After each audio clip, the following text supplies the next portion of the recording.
ये कहानी है तो वो दोस्तों अनिका और माँ की। वो दोनों एक दूसरे की बचपन की दोस्त होते हैं और उनकी दोस्ती इतनी गहरी होती है कि वो एक दूसरे के साथ हर बात शेयर करती हैं। अपनी इस दोस्ती को बरकरार रखने के लिए वो यूनिवर्सिटी में एडमिशन लेती हैं और एक साथ पढ़ती हैं। उनकी दोस्ती का अख्ताम तब होता है जब उनके बीच एक लड़का होता है जिसका नाम आर्यन होता है।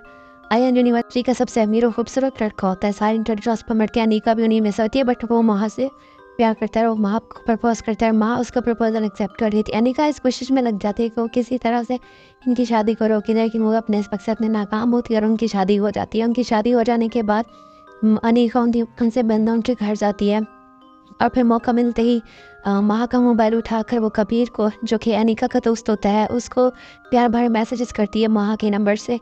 और फिर वो वापस घर चली जाती है और घर जाके वो जब कबीर को कॉल करती है और उसके सारे जितने मैसेजेस उसने माँ के मोबाइल से किए होते कबीर को, वो सारा अपने मोबाइल में सेव कर लेती है और ऑफिस चली जाती है और आर्यन को जाके वो सारे मैसेजेस दिखाती है। और आर्यन उसकी बातों पर यकीन नहीं करता, लेकिन फिर उसके दिल में इतना शक पैदा कर देती है माह और कबीर को लेकर के आर्यन जाके घर में माह के साथ चीखता चिल्लाता है और उससे एक्सप्लेनेशन देने से पहले उसे अपने घर से निकाल देता है। और फिर माह अपने माँ बाप के घर आ जाती है और सोचती है कि किसी तरह इस रिश्ते को ठीक करना चाहिए, लेकिन वो सोचती है कि आखिर किसने ऐसा किया, हालांकि वो तो कबीर के साथ कभी अटैच नहीं हुई।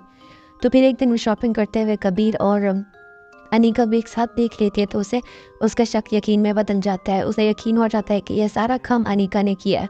और फिर वो कबीर के पास से आती है और उसे बहुत सारे पैसे ऑफर करती है और उसे पूछती है कि बताओ तुमने ऐसा क्या क्यों किया।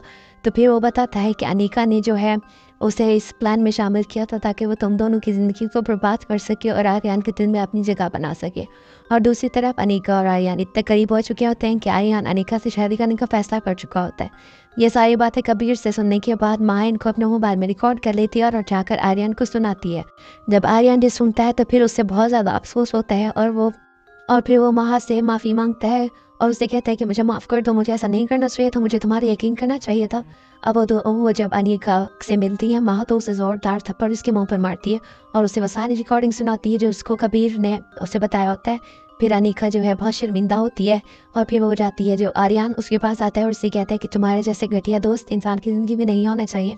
तुम एक दोस्त होकर अपने दोस्त के बारे में ऐसा कुछ कर रही हो, मैंने तुमसे तुम्हारे बारे में कभी ऐसा नहीं सोचा था।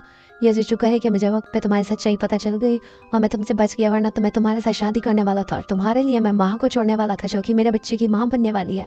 और फिर इस तरह से वो उनसे अपनी गलती की माफ़ी मांग लेती है और इस तरह से आर्यन और माँ एक खूबसूरत ज़िंदगी गुजारने लगते हैं। और 1 साल बाद उनके यहाँ एक बेटा पैदा होता है जो कबीर को आर्यन की कॉपी होता है और इस तरह वो अपनी खुशहाल ज़िंदगी जीने लगते हैं।